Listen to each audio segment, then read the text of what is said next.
नमस्कार, खरी खरी में आप सभी का स्वागत है और मैं हूं आपके साथ मानसी। आज बात करेंगे खरी खरी में चुनाव से पहले बिखर रही बीजेपी की। जी हां, आपको बता दें कि इस वक्त की बड़ी खबर सामने आई है कि चुनाव से पहले जो है गौतम गंभीर ने ऐलान कर दिया है कि वो लोकसभा चुनाव नहीं लड़ेंगे। उन्होंने ट्वीट के जरिए कहा है कि मुझे आपने मौका दिया, इसके लिए बहुत बहुत धन्यवाद। मैं आपको ट्वीट पढ़कर बताती हूं। मैंने माननीय पार्टी अध्यक्ष से अनुरोध किया है कि जेपी नड्डा जी मुझे मेरे राजनीतिक कर्तव्यों से मुक्त करें ताकि मैं अपनी आगामी क्रिकेट प्रतिबद्धताओं पर ध्यान केंद्रित कर सकूं। मैं माननीय प्रधानमंत्री जी को हृदय से धन्यवाद देता हूं। पीएम मोदी जी और माननीय एचएम अमित शाह जी मुझे लोगों की सेवा करने का अवसर देने के लिए बहुत बहुत धन्यवाद। जय हिंद। उन्होंने थैंक्स कहा है। जी हां, इसके अलावा उन्होंने और कुछ नहीं लिखा है। आपको बता दें ये इस वक्त की बड़ी खबर है, जहां आपको बता दें कि लोकसभा चुनाव नजदीक आ रहे हैं। बीजेपी जो है लगातार जो कोशिश कर रही है, जो लगातार बोल रही थी कि हमारे अंदर एकता है और हम सभी को एक साथ लेकर चलते हैं, वही बीजेपी की पार्टी में अब फूट क्यों पड़ रही है? क्योंकि देखिए, अभी आपने हाल ही में देखा था कि 2 दिन पहले जो है बीजेपी की बड़ी मीटिंग हुई थी, जिसमें कई बड़े बड़े नेता आए थे। जेपी नड्डा, अमित शाह, सीएम योगी और शिवराज सिंह चौहान तक आए थे। और ये मीटिंग जो है आपको बता दें कि लगभग सुबह के 4 बजे तक चली थी। आप सोच सकते हैं कि इस मीटिंग जो है सुबह 4 बजे तक चली थी। लोकसभा चुनाव जैसे जैसे नजदीक आ रहे हैं, वैसे वैसे मोदी सरकार की जो है नींदें उड़ी हुई हैं। उन्हें सुबह के 4 बजे तक मीटिंग करने पड़ रही है, लेकिन इस मीटिंग के बावजूद जो है उनकी मीटिंग का असर जो है बेनतीजा निकला। और अब आपने, जैसे कि हमने आपको बताया कि देखा कि गौतम गंभीर जो है उन्होंने ऐलान कर दिया है कि वो लोकसभा चुनाव नहीं लड़ेंगे, जो बीजेपी के लिए बहुत बड़ा तगड़ा झटका लग सकता है। क्योंकि ये बीजेपी जो अभी दावे कर रही थी कि वो इस बार चुनाव में 400 के पार लेके आएगी, जो मोदी सरकार कह रही थी कि वो चुनाव में 400 के पार सीट लेकर आएगी, लेकिन यहां तो उनके नेता जो हैं आपस में ही लड़ रहे हैं, पार्टी को छोड़कर जा रहे हैं और अंदर खाने की खबर निकलकर सामने आ रही है। और इस तरह की और भी खबरें चुनाव नजदीक आते आते आ सकती हैं। और इसी मुद्दे पर ज्यादा जानकारी के लिए हमारे साथ मौजूद हैं ऑनलाइन एडिटर अमलेंदु उपाध्याय जी। पहले हम उनका स्वागत करते हैं। अमलेंदु जी, आपका बहुत बहुत स्वागत है स्टूडियो में। अमलेंदु जी, मैं आपसे पूछना चाहूंगी कि चुनाव नजदीक आ रहे हैं और बीजेपी जो कि बोल रही थी कि 400 के पार, लेकिन चुनाव की तारीख जैसे जैसे नजदीक आ रही है, वैसे वैसे जो बीजेपी के अंदर आप कह सकते हैं कि अंतर जो कलह है वो निकलकर सामने आ रही है। क्या वजह है? देखिए, असल में वजह साफ होती है कि जब जहाज डूब रहा होता है तो उससे पहले चूहे जो है वो सबसे पहले कूद करके भागते हैं। आपको याद होगा मानसी जी कि 2014 का लोकसभा चुनाव जब हुआ था तो उससे पहले कांग्रेस से इसी तरीके की खबरें आना शुरू हुई थी और मनीष तिवारी जो थे उन्होंने जो था वो चुनाव लड़ने से इनकार कर दिया था। ठीक इसी तरह की चीज़ें अब भारतीय जनता पार्टी के साथ हो रही हैं, क्योंकि भारतीय जनता पार्टी के जो सांसदगण हैं उनको ये समझ में आने लगा है कि भारतीय जनता पार्टी अब डूबता हुआ जहाज है। इसलिए भारतीय जनता पार्टी से जो समझदार हैं वो पहले ही किनारा करते जा रहे हैं। गौतम गंभीर ने, मुझे लगता है कि शायद ये बेहतर समझा होगा कि चुनाव लड़के हारने से बेहतर है कि पहले ही नमस्ते कर ली जाए। और उन्होंने 2.5 अक्षर का शब्द जो थैंक्स मोदी जी के लिए बोला है, उस थैंक्स 2.5 अक्षर के थैंक्स में बहुत बड़ी बड़ी बातें जो वो कही जा सकती हैं कुल मिलाकर के, जो उनके प्रतिध्वनि निकलती है उनके ट्वीट से गौतम गंभीर का ट्वीट साफ तौर पर इशारा करता है कि गौतम गंभीर इस बात को समझ चुके हैं कि अब भारतीय जनता पार्टी के टिकट पर दिल्ली से चुनाव जीतना संभव नहीं है। और वो संभव क्यों नहीं है, उसके पीछे बहुत बड़ा कारण है। कारण ये है कि आम आदमी पार्टी और कांग्रेस के बीच जिस तरीके से सीट शेयरिंग का फॉर्मूला निकला है उसकी घोषणा हो गई है। इंडिया गठबंधन पूरी मजबूती के साथ पूरे देश भर में सीट शेयरिंग की घोषणा करके चुनाव मैदान में उतरने जा रहा है। भारतीय जनता पार्टी के खिलाफ लगभग 350 सीटों पर 1 to 1 कैंडिडेट इंडिया गठबंधन का होगा। इससे भारतीय जनता पार्टी के लोगों को ये समझ में आने लगा है कि अब लड़ाई बहुत दिलचस्प हो चुकी है और भारतीय जनता पार्टी बैकफुट पर जाती हुई नजर आ रही है। दूसरा ये कि प्रधानमंत्री नरेंद्र मोदी की जिस तरीके से लोकप्रियता घट रही है और लोग अब प्रधानमंत्री के ऊपर सवाल उठाने लगे हैं कि पिछले दिनों उन्होंने किस किस तरीके के वायदे किए और वो वायदे किस तरीके से पूरे नहीं हो पाए। तो प्रधानमंत्री जो बात गारंटी की कर रहे हैं, तो प्रधानमंत्री की गारंटियां जो हैं वो सारी मिथ्या साबित होती जा रही हैं। तो ये चीज़ भी अब भारतीय जनता पार्टी के नेताओं को समझ में आने लगी है।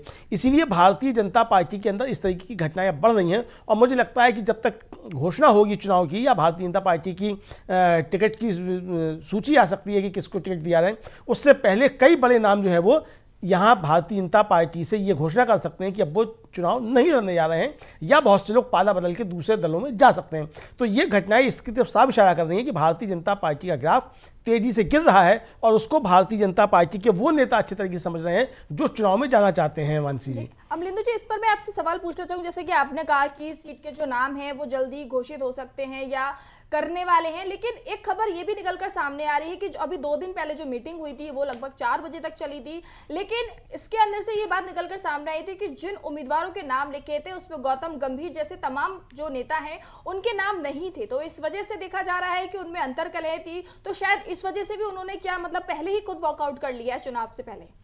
देखिए, अब पता नहीं वो अंतर्कलह थी या अंतर्कलह है, ये कहा नहीं आ सकता क्या है वो भारतीय जनता पार्टी के अंदर की चीज़ें वहाँ क्या है, लेकिन ये इशारे साफ तरीके से समझे जा सकते हैं कि तमाम लोग इस तरह की बातें कर रहे हैं। देखिए, है क्या, प्रधानमंत्री की लोकप्रियता लगातार गिर रही है, प्रधानमंत्री के ऊपर सवाल उठने लगे हैं। जिस तरीके से पिछले दिनों तमाम राज्यों में भारतीय जनता पार्टी की सरकारें थी वो नहीं बन पाई, और जहाँ बनी हुई है तो उसके ऊपर सवाल उठ रहे हैं कि ये बनी किस तरीके से। जैसे राजस्थान, मध्य प्रदेश और छत्तीसगढ़ को लेकर के बार बार सवाल उठ रहे हैं कि इसमें प्रधानमंत्री नरेंद्र मोदी का करिश्मा नहीं है, बल्कि इसमें करिश्मा जो है वो या तो मशीनों का है या फिर वहाँ के स्थानीय मुद्दों का है। यहाँ तक कि मध्य प्रदेश में तो शिवराज सिंह चौहान जो है वो लगातार चुनाव हार मतलब मुख्यमंत्री ना बनने के बाद नहीं बन पाए, उसके बाद भी प्रधानमंत्री को लगातार आईना दिखाते रहे, और ये दावा बार बार करते हैं कि उनकी लाडली बहना योजना की वजह से मध्य प्रदेश में सरकार बनी है। इसका मतलब कि प्रधानमंत्री की वजह से ये सरकार नहीं बनी है। तो प्रधानमंत्री की लोकप्रियता पर जिस तरीके से संकट बढ़ता जा रहा है, और प्रधानमंत्री स्वयं समझ रहे हैं कि उनके ऊपर संकट बढ़ता जा रहा है, वरना प्रधानमंत्री को भी अब पश्चिम बंगाल में जाकर के कहने की आवश्यकता पड़ गई कि साहब मुझको गाली देते हैं और जितना आप मुझे गाली देंगे उतना मैं आगे बढ़ूंगा। इसका मतलब प्रधानमंत्री समझ रहे हैं कि उनके काम कुछ इस तरीके के हैं जिस पे लोग उनको गालियां दे रहे हैं। अगर प्रधानमंत्री को ये आभास हो गया है कि उनके काम कुछ इस तरीके के हैं जिससे लोग उनको गालियां दे रहे हैं, तो आप समझ सकते हैं कि जो प्रधानमंत्री को आभास हो रहा है, तो जो जमीन पर लोग काम कर रहे हैं भारतीय जनता पार्टी के, उनको यह आभास क्यों नहीं होगा कि प्रधानमंत्री के नाम पर अब गालियां मिल रही हैं।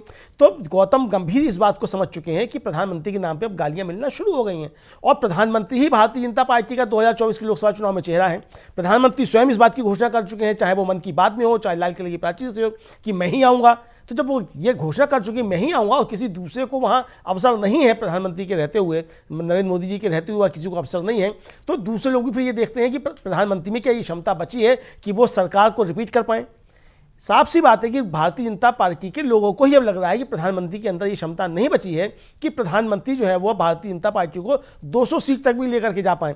मतलब वो 370 और 400 की बातें तो छोड़ ही दीजिए, मतलब पूरा एनडीए जो है वो 200 सीट भी ला पाएगा नहीं ला पाएगा, इस पर जो है बहुत संकट के बादल छाए हुए हैं। और ये भारतीय जनता पार्टी की अंदरूनी रिपोर्ट्स जो आ रही हैं तमाम राज्यों से, उसमें भी इस तरह की बातें आ रही हैं, ये बताया जाता है।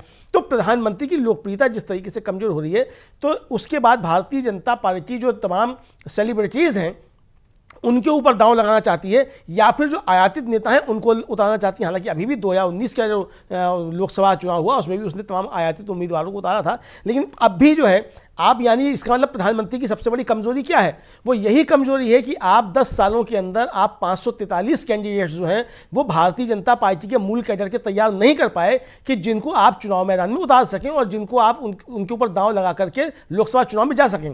तो इसका मतलब प्रधानमंत्री और भारतीय जनता पार्टी की ये कमजोरी सामने आ चुकी है कि भारतीय जनता पार्टी के पास लोकसभा चुनाव में जाने के लिए 543 उम्मीदवार नहीं है, और इसीलिए आपको बाहर से जुगाड़ करने पड़ रहे हैं। कभी कांग्रेस से लोगों को लाना पड़ रहा है, कभी आपको आरजेडी से लाना पड़ रहा है, कभी आपको किसी और दल से लाना पड़ रहा है, और आपको जो है वो बुलाना पड़ रहा है कभी किसी क्रिकेटर को, कभी किसी बॉलीवुड की अभिनेत्री को। इस तरीके की चीज़ें सामने आ रही हैं। तो ये साफ इशारा कर रही हैं कि प्रधानमंत्री का ग्राफ लगातार नीचे गिर रहा है, और भारतीय जनता पार्टी के पास अब राजनीतिक लोग नहीं बचे हैं। इसलिए तमाम इस तरीके के गैर राजनीतिक लोग जिनका अपना स्टारडम एक पहले से बना हुआ है, उनको भारतीय जनता पार्टी चुनाव में लाना चाहती है। लेकिन जिनको लाना चाहती है वो ये समझ रहे हैं कि अगर हम भारतीय जनता पार्टी के साथ चले जाते हैं तो उनका स्टारडम भी खत्म हो जाएगा जो उनको एक दूसरे क्षेत्र में मिला हुआ है, और उनके ऊपर ये ठप्पा लग जाएगा कि भारतीय जनता पार्टी के साथ चले गए और भारतीय जनता पार्टी में उनको चुनाव जिताने की स्थिति में नहीं होगी। यानी कि जिस कैरियर को लेकर के वो आगे बढ़ रहे हैं, जहां उनका कैरियर बना है, जहां से उनको फेम मिली है, प्रसिद्धि मिली है, वो क्षेत्र भी उनके हाथ से जाएगा और भारतीय जनता पार्टी उनको राजनीति में स्थापित नहीं कर पाएगी। गौतम गंभीर ने अपने ट्वीट में क्या कहा है? गौतम गंभीर ने अपने ट्वीट में यही कहा है कि मैं क्रिकेट की प्रति प्रतिबद्धताओं को जब पूरा करना चाहता हूं। यानी कि गौतम गंभीर के लिए अब क्रिकेट ज़्यादा जरूरी है, भारतीय जनता पार्टी जरूरी नहीं है।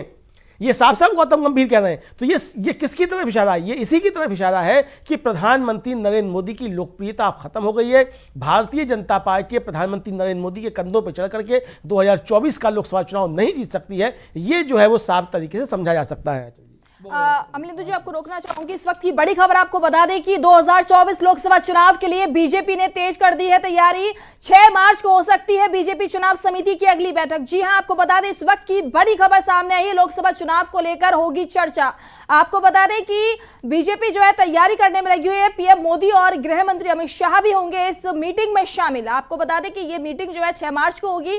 कई और जो सीटों के नाम को लेकर हो सकती है चर्चा। आपको बता दें इस वक्त की बड़ी खबर।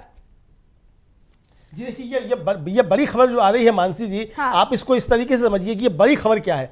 आप 6 मार्च को बैठक बुलाने, अभी आपने आधी रात को बैठक करी थी, उसके क्या नतीजे निकले उस बैठक के किसी को नहीं मालूम है। यानी वो नतीजे उस बैठक में आपने जो फैसले लिए वो बैठक के अंदर हैं और आप उनका फैसला नहीं कर पाते हैं, उनकी घोषणा नहीं कर पाते हैं और तब तक आप अगली बैठक की घोषणा कर देते हैं। तो ये जो पहले आता था ना कोई सीरियल जिसमें ऑफिस खेला करते थे, तो ये क्या उसी तरीके से बैठक भारतीय जनता पार्टी अब खेल रही है। तो इस स्थिति में पहुंच जाएगी, मतलब इतना दारुण स्थिति भारतीय जनता पार्टी की हो जाएगी कि प्रधानमंत्री नरेंद्र मोदी को बैठक खेलना पड़ेगा और भारतीय जनता पार्टी को अब इस तरीके से जो है बैठकें बुलानी पड़ेंगी, कभी आधी रात को और कभी दोपहर में, इस तरीके की बैठक करेंगे और बैठकों के नतीजे क्या है वो आप नहीं बताएंगे। अब पिछली बैठक आपकी हुई थी, उसके नतीजे क्या हुए, उसमें आपने क्या तय किया था, बताइए। आप देश को बताइए, देश को मत बताइए, कम से कम अपने कार्यकर्ताओं को ही बता दीजिए, अपने सांसदों को ही बता दीजिए, वो आप नहीं बता पा रहे हैं। तो 6 मार्च को जो बैठक की जा रही है, इसका मतलब ये है कि 6 मार्च से पहले भारतीय जनता पार्टी को शायद ये सूचनाएं कुछ मिल गई होंगी कि कुछ और बड़े नाम जो है वो भी इस तरीके की घोषणा कर सकते हैं कि हम चुनाव नहीं लड़ेंगे। तो ये इतनी जल्दी बैठक इसलिए बुलाई जा रही है, हवर तबर में कहा जाए इसको, कि अब और घोषणा नहीं कर पाए, उससे पहले जो है वो बैठक बुला लो और फिर ये बताया जाए कि हम तो पहले जो इस चीज में आपको मैं रोकना चाहूंगी, एक सवाल करना चाहूंगी। जैसे कि आपने बोला कि बैठक पे बैठक चल रही है और जो बीजेपी है जो बैठक खेल रही है, क्योंकि ये बैठकें हो रही हैं लेकिन इसका कोई नतीजा निकलकर सामने नहीं आ रहा है और इसी बीच अब इन्होंने 6 मार्च को एक और बैठक करने की घोषणा कर दी है। क्योंकि देख सकते हैं कि आज गौतम गंभीर ने जो है बोल दिया है कि वो लोकसभा चुनाव नहीं लड़ेंगे। 2 दिन पहले जो बैठक हुई उसका कोई निष्कर्ष नहीं निकला है और इसीलिए उनको लग रहा है कि उनकी पार्टी के जो नेता हैं, जो लोग हैं, छोड़ कर जा रहे हैं। तो शायद 6 मार्च को वो फिर से बैठक कर उस पर चर्चा कर सकते हैं। देखिए, निश्चित तौर पे वो चर्चा कर सकते हैं और कई बड़े नाम ऐसे होंगे जो छोड़ना चाहते होंगे और हो सकता है कि भारतीय जनता पार्टी को जेपी नड्डा जो है उनको ये डर हुई हो और उनको कुछ लोगों ने बता भी दिया हो कि हम चुनाव नहीं लड़ेंगे। ये भी हो सकता है कि ये परिस्थितियां बताई हो कि परिस्थितियां क्या है। देखिए, बात क्या है, जो महत्वपूर्ण बात इसमें सब निकल करके आ रही है वो ये आ रही है कि इसका मतलब कि ये डर भारतीय जनता पार्टी के लोगों में अंदर तक काफी बैठ गया है कि अब वो जीतने की स्थिति में नहीं है। तो इसलिए इस तरीके की वो सूचनाएं जो है लगातार पहुंचा रहे हैं। अगर मान लीजिए कि दूसरा सवाल ये है कि अगर ये कहा जा रहा है कि मतलब भारतीय जनता पार्टी की तरफ से अगर इस तरह की कोई शोषे छोड़े जा रहे हैं कि साहब इनके टिकट कटने वाले थे, तो टिकट कटने वाले क्यों थे? सवाल ये ना कि आपका सांसद जो है जिसने 5 साल काम किया है, मोदी जी की गारंटी लेकर के वो जनता के बीच गया है, आपका 5 किलो राशन जो लेकर के जनता के बीच गया है और बताया था कि आपने कोविड के दौरान बहुत काम किया है, तो उस सांसद ने भी बहुत काम किया होगा उस कोविड के दौरान। तो अगर इतना सारा उसने काम किया है, मोदी जी की गारंटी है, तो मोदी जी की गारंटी के नाम पर अपने सांसद को टिकट आप क्यों काटना चाहते हैं? और सूचना ये कि आप लगभग अपने जो है वो 40% सांसदों के टिकट काटना चाहते हैं। तो आखिर आप अपने 40% सांसदों के टिकट क्यों काटना चाहते हैं? क्या ये सांसद नाकारा थे, अयोग्य है?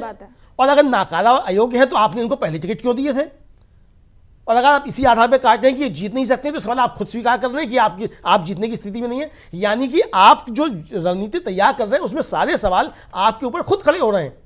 अच्छा अमलिंदु जी, इस पे ये भी पूछना चाहूंगी, कहीं ऐसा तो नहीं है जैसे कि खबरें जो उड़ती निकलकर सामने आ रही है कि अक्षय कुमार को जो है बीजेपी शामिल करना चाह रही है, तो जो सांसद है वो ये सोच रहे हैं कि राजनीतिक पार्टी में जो है कलाकारों को लाया जा रहा है, क्या बीजेपी के पास नेता नहीं बचे हैं? और जैसे आपने बताया कि टिकट काटने की भी तैयारी चल रही है 40 से 50 सांसदों की, और उनकी जगह शायद उन कलाकारों को लाने की कोशिश की जा रही है, क्रिकेटर्स को लाने की कोशिश की जा रही है। तो क्या यही वजह है कि ये लोग आपस में जो है लड़ रहे हैं और इसीलिए वो पार्टी पहले ही छोड़ दे रहे हैं कि बीजेपी उनको निकाले से पहले ही वो बात नहीं बन रही है तो वो छोड़ना चाह रहे हैं? देखिए, यहाँ बहुत सी चीजें हैं। असल में सिर्फ क्रिकेटर्स को लाना या सेलिब्रिटीज को लाना ही एक मसला नहीं है। मसला ये है कि जो कार्यकर्ता आपका लंबे समय से पार्टी के लिए काम कर रहा है, अब गौतम गंभीर का चुनाव लड़ने से पहले भारतीय जनता पार्टी के लिए क्या योगदान था?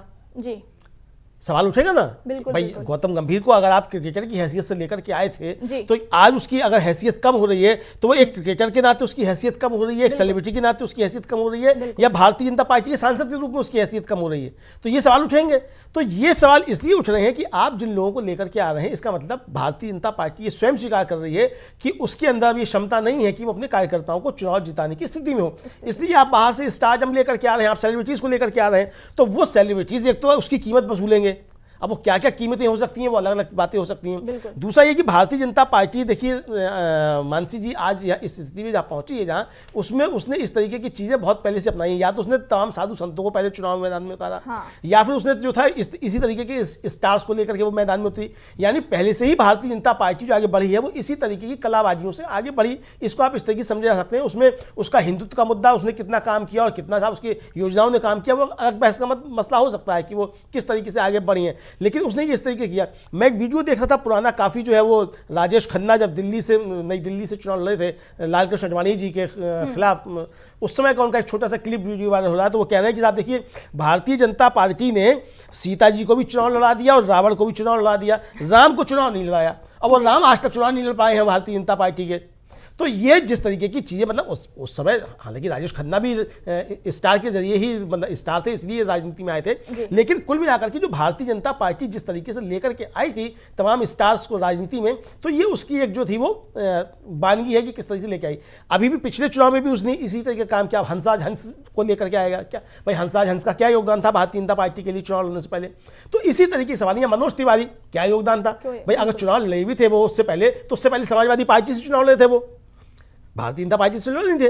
तो इस तरीके के जिस तरीके से लोगों को लेकर के आया गया और इन स्टार्स को लेकर के आया रहा है, तो ये भारतीय जनता पार्टी का जो मूल कार्यकर्ता है उसके अंदर भी एक रोष पैदा हो रहा है कि मोदी जी खुद प्रधानमंत्री बनने के लिए जो है भारतीय जनता पार्टी के कार्यकर्ताओं का किस तरीके से हक मार रहे हैं, ये चीज़ें आ रही हैं। दूसरा जो खासतौर से अभी जो विधानसभा के चुनाव हुए और उसमें जिस तरीके से पर्ची सिस्टम निकल कर गया है, उस पर्ची सिस्टम ने भी भारतीय जनता पार्टी के कार्यकर्ताओं में एक जबरदस्त निराशा पैदा की कि पर्ची निकलेगी, वो पर्ची बता देगी मोदी जी जिसके मन में चाहेंगे उसको उठा के बना देंगे। यानी एक कार्यकर्ता आपका 20 साल से 30 साल से पार्टी के लिए काम कर रहा है और मजबूत कार्यकर्ता है, उसका जनाधार है, आप उस जनाधार वाले व्यक्ति को काटने के लिए ताकि वो आगे चल करके किसी भी तरीके से प्रधानमंत्री या गृह मंत्री अमित शाह जी के लिए कोई राजनीति में खतरा ना बनने पाए, तो इसके लिए आप उसके पर कतर देंगे और आप जो है वो जाकर के इस तरीके से लोगों को लाकर के एकदम से सिर पे बैठा देंगे। तो ये रणनीति जो भारतीय जनता पार्टी ने चली, उसका भी एक तरीके से नुकसान भारतीय जनता पार्टी को इस चुनाव में होने जा रहा है, इसलिए इस तरीके की चीजें आ रही हैं। और देखिए, एक और इसमें सवाल उठता है कि जब विधानसभा के चुनाव हुए अभी जो 5 राज्यों के, उसमें भारतीय जनता पार्टी ने अपने 21 सांसदों को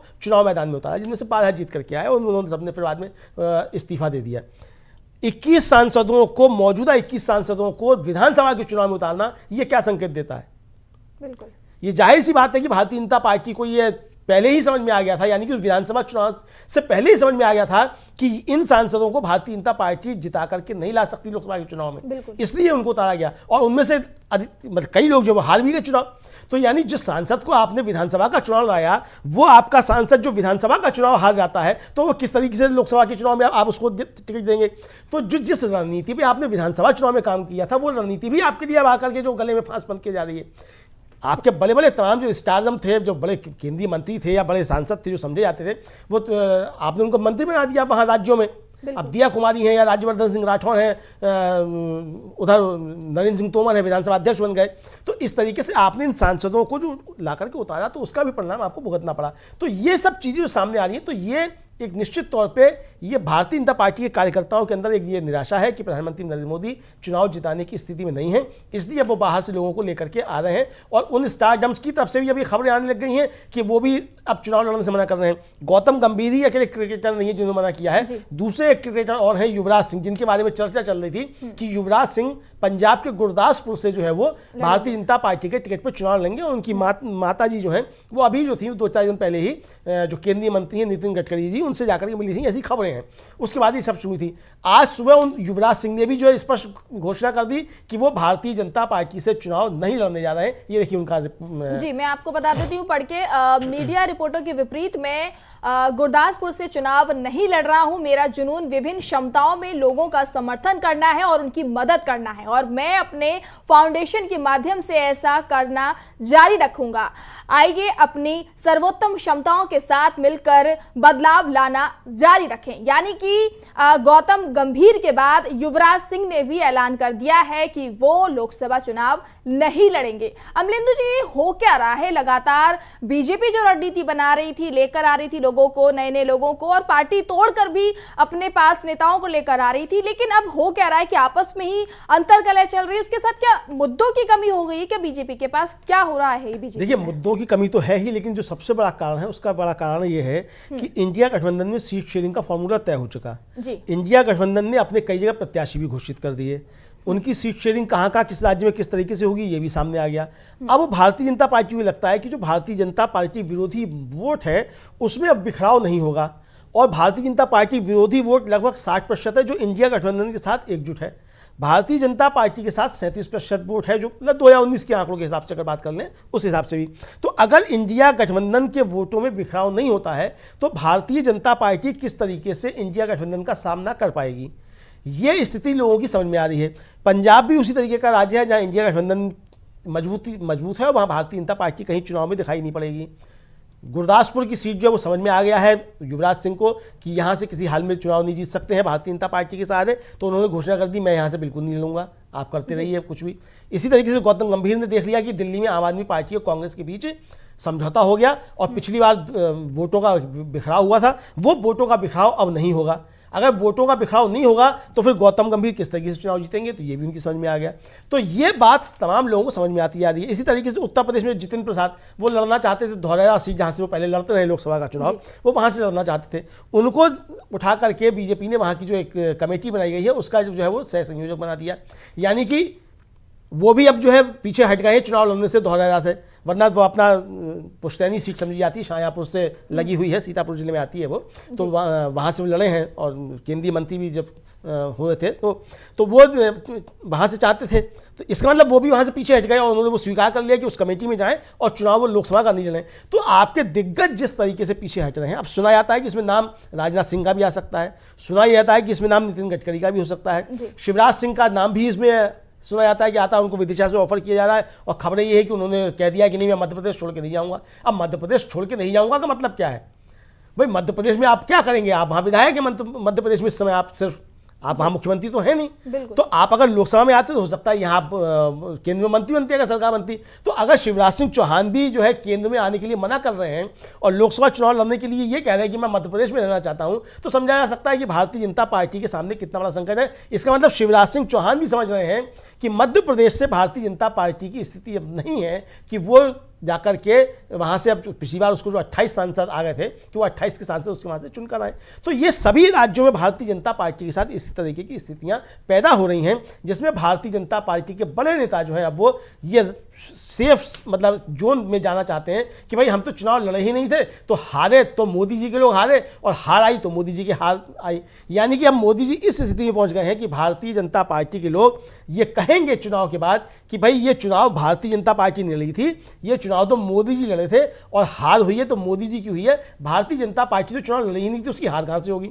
तो ये परिस्थितियां पैदा हो रही हैं। मतलब 2024 के लोकसभा चुनाव के बाद भारतीय जनता पार्टी के तमाम नेता अगर इस तरीके की बातें करते नजर आए कि ये तो मोदी जी लड़े थे, मोदी जी की सरकार थी, मोदी सरकार कही जाती थी, भाजपा सरकार कहीं भी नहीं जाती थी, तो भारतीय जनता पार्टी नहीं हारी है, हारे मोदी जी हैं। तो मुझे लगता है कि इस तरीके के सेफ जोन जो है वो बनाना भारतीय जनता पार्टी के नेताओं ने शुरू कर दिए। तमाम बड़े नेता ये घोषणा कर सकते हैं बहुत जल्दी कि वो चुनाव लड़ने नहीं जा रहे हैं। मानसी, अच्छा अमलेंदु, जैसे आप बता रहे हैं कि मोदी जी और मोदी जी के चेहरा, मोदी जी के बारे में ही बात की जाती है कि भारतीय जनता पार्टी का नाम न लेकर मोदी जी की सरकार, मोदी जी बीजेपी ऐसे बोला जा रहा है, तो कहीं ना कहीं ये भी कह सकते हैं, आपने बताया थी कि जो वहां के विधायक होते हैं या वहां के मुख्यमंत्री होते हैं वो वहां पर काम करते हैं, लेकिन चर्चा क्या होती है और पोस्टर किसके लगते हैं? मोदी के। चेहरा किसका दिखता है? मोदी का। तो कहीं ना कहीं ये जो पोस्टर विवाद है, कहीं ना कहीं अब ये जो है आपस में कहीं ना कहीं दिखाई दे रहा है बीजेपी के अंदर कि भाई हम भी काम करते हैं, हमें भी दिखाना चाहिए। ये तो क्या हो रहा है कि हर जगह बस मोदी मोदी दिख रहे हैं,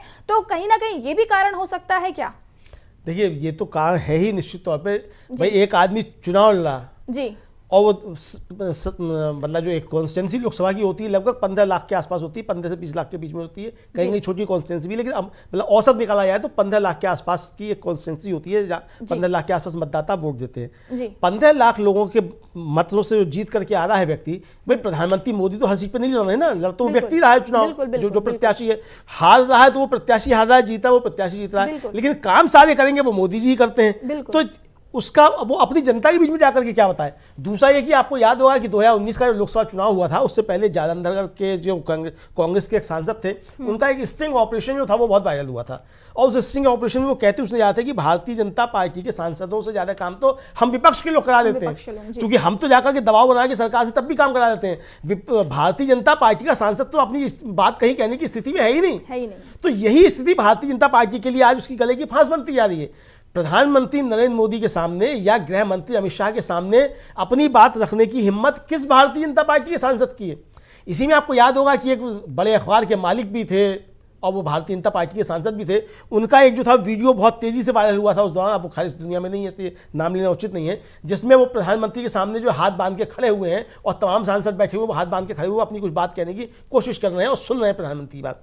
यानी कि जहाँ ये स्थिति हो कि आप अपने नेता के सामने अपनी बात नहीं रख पाए तो आप अपने क्षेत्र की समस्याएं किस तरीके से रख सकते हैं। यानी संसद के अंदर जो सवाल पूछे जाते हैं वो सवाल क्या होते हैं, बस अपने क्षेत्र के लोग क्षेत्र के होते हैं ना, बाहर के तो बहुत कम सवाल होते हैं। तो आप अपने क्षेत्र के सवाल पूछने की स्थिति में नहीं है, आप अपने क्षेत्र की समस्याओं को लेकर के प्रधानमंत्री से या गृह मंत्री से बात कहने की स्थिति में नहीं है। जेपी नड्डा जो बीच में समझे जाते हैं कि बीच में एक तरीके से वो पुल है प्रधानमंत्री और सांसदों के बीच में बात करने की, उन जेपी नड्डा की स्थिति ये है कि वो पीछे हाथ बांध के प्रधानमंत्री के खड़े रहते हैं और वीडियो वायरल होता है कि उनको गृह मंत्री अमित शाह जो धक्का देकर के पीछे कर देते हैं। तो इस तरह की चीजें होती हैं। तो यानी कि जो बीच में आपने मिडिल मैन बनाया भी है भारतीय जनता पार्टी का अध्यक्ष, उस मिडिल मैन की भी ये स्थिति नहीं है कि वो जाकर के आपसे अपनी कुछ बातें कह सके। तो ये जो संवादहीनता की स्थिति भारतीय जनता पार्टी के अंदर है, इस संवादहीनता की स्थिति ने भी भारतीय जनता पार्टी के कार्यकर्ताओं में निराशा भरी है, और जिस तरीके से प्रधानमंत्री की लोकप्रियता घट रही है, तो ये दोनों बड़े कारण इस तरीके के सामने निकल करके आ रहे हैं, जिससे भारतीय जनता पार्टी को आने वाले चुनाव में परेशानियां बढ़ सकती हैं। मानसी जी बिल्कुल, जैसे कि अमलिंदु जी अब इन्होंने अब 6 मार्च को जो है मीटिंग का ऐलान किया है, उसमें बैठक होगी, तो अब आपको क्या लगता है कि उस बैठक में क्या चर्चाएं की जा सकती हैं? देखिए, असल में जो भारतीय जनता पार्टी को करना होगा, यानी कि जो मोदी जी को अमित शाह जी को करना हो, वो तय तो पहले हो चुका होगा। बिल्कुल। तो अब उसके ये बैठक की एक तरीके से कहा जाए वो कागजी खाना पूर्ति की जा रही है, मुझे लगता है। जैसे कि आप बता रहे थे कि मोदी जी के सामने तो लोग बोल नहीं पाते हैं, जो उन्हें कहना होता है हाथ बांध कर रहना पड़ता है, तो एक फॉर्मेलिटी पूरी की जा रही है। तो ये फॉर्मेलिटी पूरी की जा रही है बताने के लिए कि भारतीय जनता पार्टी में बड़ा लोकतंत्र है, बहुत लोकतांत्रिक तरीके से भारतीय जनता पार्टी में चीजें होती हैं। अगर लोकतांत्रिक तरीके से भारतीय जनता पार्टी में सारी चीजें हो रही होती तो फिर ये भारतीय जनता पार्टी के सांसदों को, सेलिब्रिटीज को ये घोषणा करने की जरूरत नहीं पड़ती कि हम चुनाव नहीं लड़ रहे हैं। बिल्कुल। तो भारतीय जनता पार्टी के अंदर लोकतांत्रिक तरीके से काम नहीं हो रहा है, ये तो एक तरीके से स्पष्ट है। दूसरा ये कि आपने बैठक बुलाई है, तो बैठक क्यों बुलाई है? भाई पहली बैठक का नतीजा भी तो आपको बताना चाहिए। भाई आपने पहली बैठक में क्या फैसला किया, या पहली बैठक आपकी बेनतीजा रही? अगर पहली बैठक बेनतीजा रही, इसका मतलब ये है कि मोदी जी और अमित शाह जी जो करना चाहते हैं उसको फिर बाकी दलों का, बाकी आपके दल के बाकी नेताओं का समर्थन प्राप्त नहीं है, इसलिए आपको दोबारा बैठक बुलानी पड़ रही है कि भाई भारतीय जनता पार्टी के अंदर जो चीज़ें खराब हो रही हैं, तो आप उसमें जो है अपने चाहते हैं कि आपकी बातें जो है मान ली जाए। एक तो ये, या फिर ये कि आप जिन लोगों के टिकट काटना चाहते हैं बड़े लोगों के, वो विद्रोह की स्थिति में उतर आए हैं, वो कहेंगे ठीक है हम लड़ जाएंगे, किसी दूसरी पार्टी से लड़ जाएंगे, इंडिपेंडेंट लड़ जाएंगे। ये स्थितियां भी हो सकती हैं। या हो सकता है वो कह रहे हैं ठीक है आप टिकट काट रहे हैं, हम अपने घर बैठे हैं, भाई मोदी जी आप ही सब कुछ है, एक अकेले सब पे भारी है, तो लड़ा लेना चुनाव, आप ही लड़ाने ना सब जगह जाकर के, हम नहीं जाएंगे, फिर घर से नहीं निकलेंगे। तो अगर इस तरह की चीजें पैदा होना शुरू हो गई हैं, तो ये भारतीय जनता पार्टी की अंतर कलह को सतह पर लेकर के आएंगी। मुझे लगता है मानसी जी कि जिस दिन लोकसभा चुनाव की घोषणा होगी, कि अब ये घोषणा चुनाव आयोग करता है कि प्रेस कॉन्फ्रेंस करके करेगा, जहां तक मुझे लगता है 13-14 मार्च के आसपास हो जाएगी, उसके बाद असली ये भगदड़ तो उसके बाद शुरू होगी भारतीय जनता पार्टी में। अभी जो भगदड़ की स्थिति है ये तो उन लोगों की है जिनको पहले से आभास हो गया है कि अब चुनाव लड़ना खतरे से खाली नहीं है, बुरी तरीके से हारेंगे। सेलिब्रिटीज़ को खासतौर से खतरा है कि भाई हमारा जो सेलिब्रिटी का जो बना हुआ है एक तरीके से चेहरा, उस चेहरे को कितना नुकसान हुआ। मतलब गौतम गंभीर मान लीजिए, फर्ज कीजिए कि चुनाव लड़ जाते हैं भारतीय जनता पार्टी से, हार जाते हैं, जमानत जब्त हो जाती है, मान लीजिए 10,000 से भी हार जाते हैं, 20,000 से भी हार जाते हैं, तो गौतम गंभीर की स्थिति फिर क्या होगी? बिल्कुल। मतलब भारतीय जनता पार्टी के नेता के तौर पर तो ठीक है हार जीत होती रहेगी, लेकिन गौतम गंभीर एक अच्छे क्रिकेटर है, तो वो अपने माथे पे तमगा लगा करके क्यों घूमे कि वो हारे हुए। बिल्कुल। तो ये स्थितियां जिन लोगों के सामने आ रही है, तो वो बहुत जल्दी जल्दी घोषणा कर सकते हैं भारतीय जनता पार्टी के अंदर कि हम चुनाव नहीं लड़ रहे हैं। और बहुत से लोग जिनको ये आशंका होगी कि उनके टिकट काटे जा सकते हैं, वो विद्रोह कर सकते हो, भारतीय जनता पार्टी छोड़ सकते हैं। चुनाव की घोषणा होने दीजिए। भारतीय जनता पार्टी के अंदर जिस तरीके से भगदड़ मचती हुई दिखाई देगी वो सब सामने आएगा। मानसी जी बिल्कुल, कहीं ऐसा तो नहीं चाहिए। एक एंगल और जोड़ना चाहूंगी कि राहुल गांधी जी की जो भारत जोड़ो यात्रा चल रही है उसका लगातार अच्छा रिस्पांस मिल रहा है, जनता राहुल गांधी से लगातार जुड़ रही है। तो कहीं ऐसा तो नहीं है कि बीजेपी जो राहुल गांधी की भारत जोड़ो न्याय यात्रा को देखकर डर गई हो और जो नारा दे रही थी बीजेपी सरकार, मोदी सरकार 400 के पार, तो कहीं ये डर भी तो नहीं है? और ये नेताओं को, उनके जो पार्टी के नेता, उनको समझ में आ गया कि भाई अब तो नमस्ते कर लेते हैं यहाँ से, क्योंकि अब जो है दिख रहा है कि बीजेपी जो है इस बार हार सकती है। देखिए, बिल्कुल राहुल गांधी की भारत जोड़ो न्याय यात्रा भारतीय जनता पार्टी के लिए एक जबरदस्त चुनौती है। बिल्कुल। और उसका जो रूट तय हुआ भारत जोड़ो न्याय यात्रा का, वो रूट इस तरीके से तय हुआ कि उस पर तमाम सीटें ऐसी थी जिन पे भारतीय जनता पार्टी के मौजूदा सांसद हैं, और बहुत सी सीटें उनमें ऐसी थी जिन पे कांग्रेस जो थी वो नंबर 2 रही थी या नंबर 3 रही थी, इस तरह की सीटें थी। तो वो रूट जिस तरीके से तय हुआ, वो उस रूट से के बाद जो है भारतीय जनता पार्टी ने जो चीज़ें करी, जैसे पहुंचने वाली थी झारखंड, तो आपने वहां झारखंड की सरकार को अस्थिर करने की कोशिश की। पहुंचने वाली थी बिहार, आपने बिहार में अस्थिर करने की कोशिश की।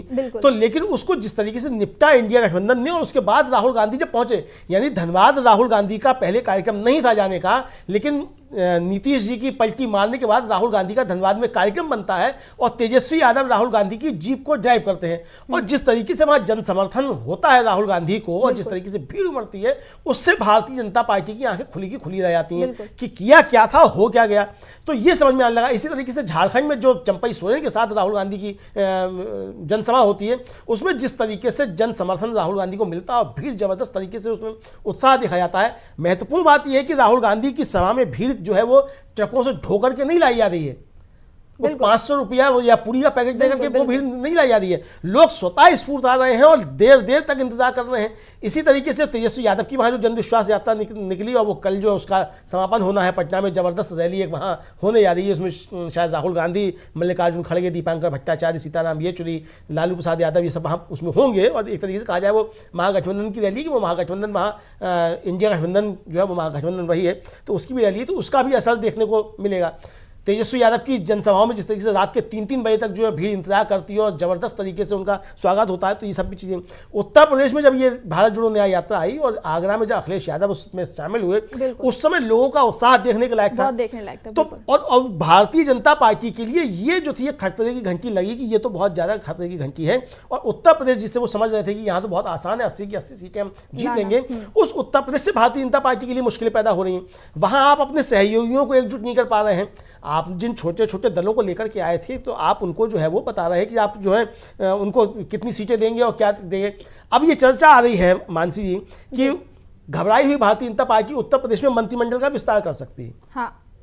अब मंत्रिमंडल का विस्तार क्या फॉर्मूला है? मंत्रिमंडल का विस्तार फॉर्मूला ये है कि जिन सहयोगी दलों को लोकसभा में निपटाना है, मतलब लोकसभा चुनाव में, जैसे राष्ट्रीय लोकदल जयंत चौधरी का जो भारतीय जनता पार्टी के साथ चले गए, तो यहाँ तो उनको इंडिया गठबंधन दे रहा था 7 सीटें, वहां भारतीय जनता पार्टी उनको निपटाना चाहती है सिर्फ 2 सीट में। 2 सीट। तो अब 2 सीट में भारतीय जनता पार्टी का निपटाएगी तो जयंत चौधरी का अहम कैसे संतुष्ट करना है? तो फिर इसके लिए उनका भी मंत्री बना दिया जाएगा।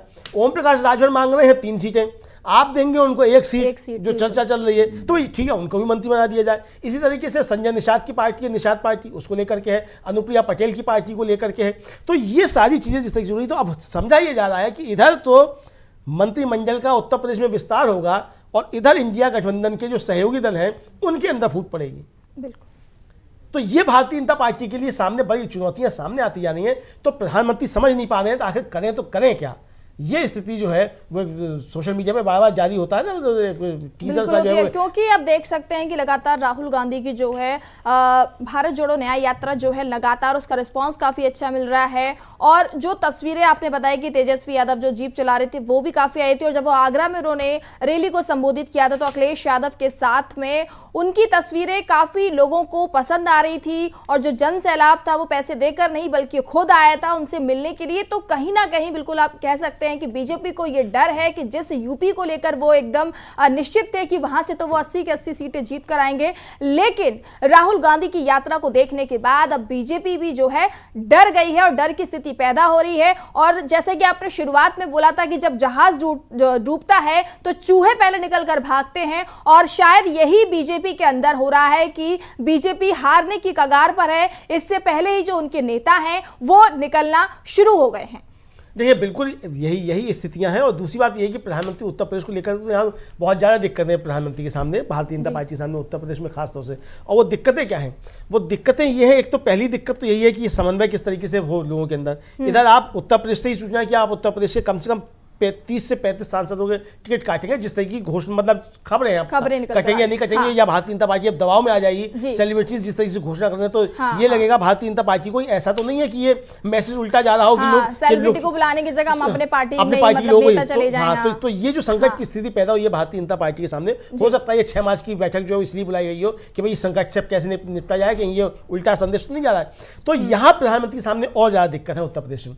एक तो उत्तर प्रदेश के मुख्यमंत्री योगी आदित्यनाथ से समझा जाता है कि उनकी ठीक ठाक बनती नहीं है, खासतौर से गृह मंत्री अमित शाह जो उनकी नहीं बनती है। ये सत्ता के गलियारे में चर्चाएं हैं। अब बनती है नहीं बनती है उनका आपसी मसला है, क्यों नहीं बनती है तो क्यों नहीं बनती है, लेकिन जो सत्ता के गलियारे में चर्चाएं हैं उसमें ये है कि आपसी नहीं बनती है और गृह मंत्री लगातार जो है वो उत्तर प्रदेश में दखलंदाजी करते हैं। ये है एक समस्या, तो ये है। दूसरी समस्या ये है कि जब 2022 का लोकसभा का चुनाव हुआ था तो उस समय प्रधानमंत्री नरेंद्र मोदी ने यहाँ आकर बहुत से वायदे किए थे। उनमें सबसे बड़ा एक वायदा था छुट्टा पशुओं का। वो उन्नाव की एक जनसभा थी, उसमें प्रधानमंत्री ने कहा था कि ये बड़ी समस्या है यहाँ और मुझे बताया गया है सिर्फ आप 15 मार्च तक इंतजार कीजिए, 10 दिन में जो है 15 मार्च के बाद वो इसका समस्या का हल हो जाएगा। हाँ। लगातार घटनाएं बढ़ रही हैं, छुट्टा पशुओं की वजह से दुर्घटनाएं हो रही हैं, किसानों का वो नुकसान कर रहे हैं, ये सब खबरें आ रही हैं।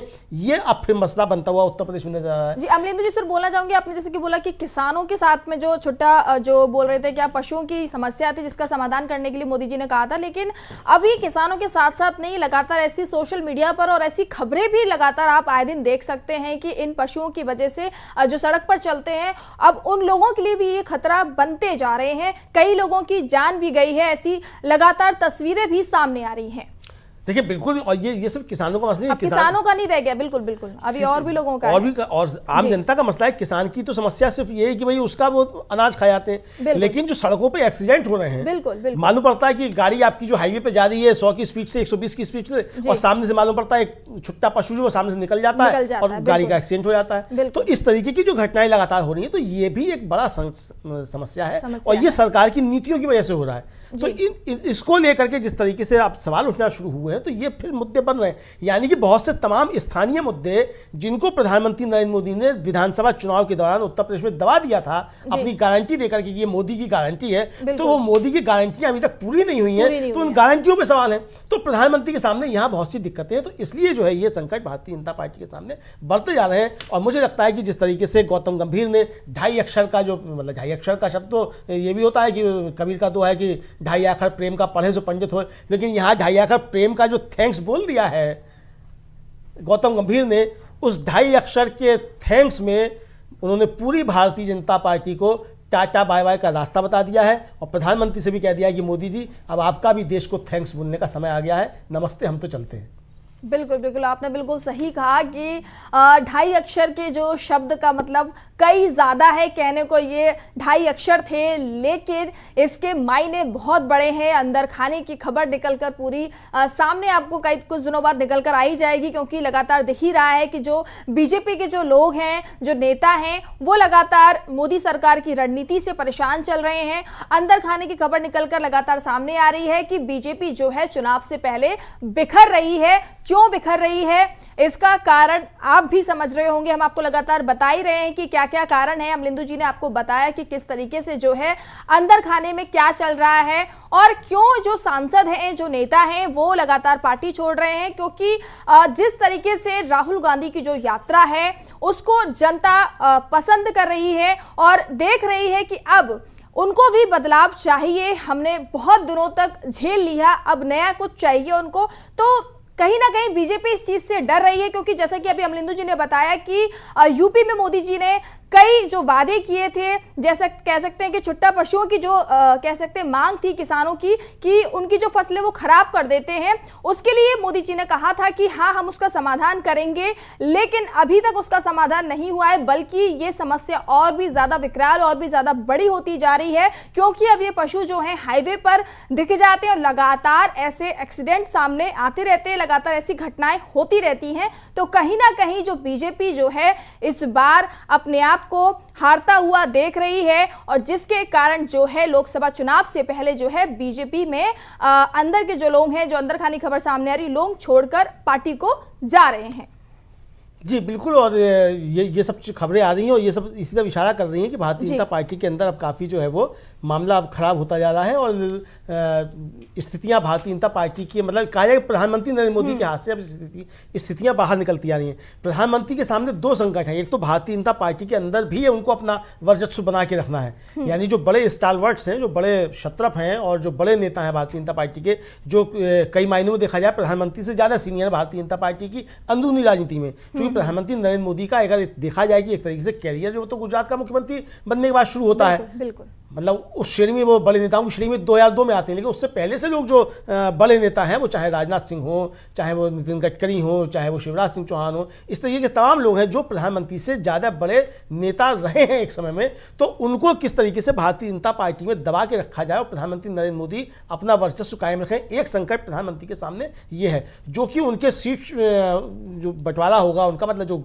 टिकटों का बंटवारा होगा, उसमें भी इसकी ये झलक साफ तौर पर दिखाई देगी कि वो किस तरीके से अपने बड़े नेताओं को किनारे लगाने की कोशिश करते हैं और उनके समर्थकों को किनारे लगाने की कोशिश करते हैं। दूसरा संकट ये है कि भारतीय जनता पार्टी की जिस तरीके से हालत खराब होती जा रही है, मुद्दों का अभाव होता जा रहा है, जनता रोजी रोटी रोजगार के मसले को लेकर के जिस प्रमुखता के साथ उठा रही है, राहुल गांधी की भारत जोड़ो न्याय यात्रा में जिस तरीके से जनता का समर्थन मिल रहा है, और ये मुद्दे जो है भारतीय जनता पार्टी के सामने आ रहे हैं, जातिगत जनगणना का सवाल जिसको प्रधानमंत्री ने एकदम से खारिज कर दिया था, वो जो है सिर उठा के आ रहा है, और ये सवाल उठने लगे हैं कि भाई जातिगत जनगणना भारतीय जनता पार्टी कराना क्यों नहीं चाहती है। तो ये सारे मुद्दे जिस तरीके से आ रहे हैं, और इधर प्रधानमंत्री की लोकप्रियता जिस तरीके से लगातार खत्म हो रही है, प्रधानमंत्री के पास अब बातें करने के लिए भी नहीं बची हैं। मतलब एक समय आता ये है कि आपका जो है बातों का खजाना जो होता है, आपकी जो डिक्शनरी होती है वो खत्म होने लगती है। तो प्रधानमंत्री की डिक्शनरी में जो है वो शब्द खत्म होते जा रहे हैं, और उसमें सिर्फ यही बचा है कि लोग मुझको गालियां देते हैं। तो अब प्रधानमंत्री की गाली, भाई अपनी गालियों के नाम पे आप कितनी बार वोट मांगेंगे, कितनी बार आप कहेंगे कि आपको गाली दी जाती है। आपने गुजरात में जाकर के कहा आपको गालियां दी जाती हैं, आपने उत्तर प्रदेश में कहा आपको गालियां दी जाती हैं, अब आप बंगाल में जाकर के कह रहे हैं आपको गालियां दी जाती हैं, आपने कर्नाटक में भी जाके कहा था कि आपको गालियां दी जाती हैं। तो कर्नाटक ने तो कहा ठीक है, आप गालियां आपको मिलती हैं, मिलती नहीं, कर्नाटक ने आपकी बात नहीं सुनी। तो कर्नाटक ने जिस तरीके से आपकी बात नहीं सुनी, या तेलंगाना ने आपकी बात नहीं सुनी, तो इसी तरीके की स्थितियां क्या देश भर में होने जा रही है। तो भारतीय जनता पार्टी को समझ में आ रहा है कि स्थितियां अब इसी तरफ जा रही हैं, तो इसलिए अब जो है वो चुनाव से पहले भारतीय जनता पार्टी बिखरती हुई दिखाई पड़ रही है हमको। जिस तरीके के भारतीय जनता पार्टी के तमाम बड़े नेता इस तरह की शुरुआत कर चुके हैं कि अब वो चुनाव नहीं लड़ेंगे, ये घोषणा कर रहे हैं। ऐसे में अब भारतीय जनता पार्टी क्या करती है ये तो आने वाला समय बताएगा। फिलहाल जो है वो यही समझा जा रहा है कि चुनाव से पहले भारतीय जनता पार्टी को कई बड़े झटके लग सकते हैं, और प्रधानमंत्री नरेंद्र मोदी इन झटकों से उबरने के लिए कोई सेफ जोन जो है, कोई सेफ रास्ता तलाशने की कोशिश कर रहे हैं। मानसी जी बिल्कुल, अमलिंदु जी आपने बताया, आज खरी खरी में पूरी आपने जानकारी दी कि आखिर चुनाव से पहले जो है बीजेपी के अंतरखाने में क्या चल रहा है, क्यों ये लोग आपस में लड़ रहे हैं, और अब इसी चीज को लेकर 6 मार्च को जो है मीटिंग होने वाली है, बैठक होने वाली है। ये तो आने वाला समय बताएगा कि मीटिंग में अब जो है बीजेपी की आने वाली रणनीति क्या होगी। और अमलिंदु जी आज आपने अपनी जो पूरी हमको जानकारी दी उसके लिए बहुत बहुत शुक्रिया। और दर्शकों, आज हमारी इस खरी खरी में इतना ही। कल फिर मुलाकात होगी एक नए मुद्दे के साथ में खरी खरी में। तब तक के लिए आप मुझे दीजिए इजाजत। नमस्कार।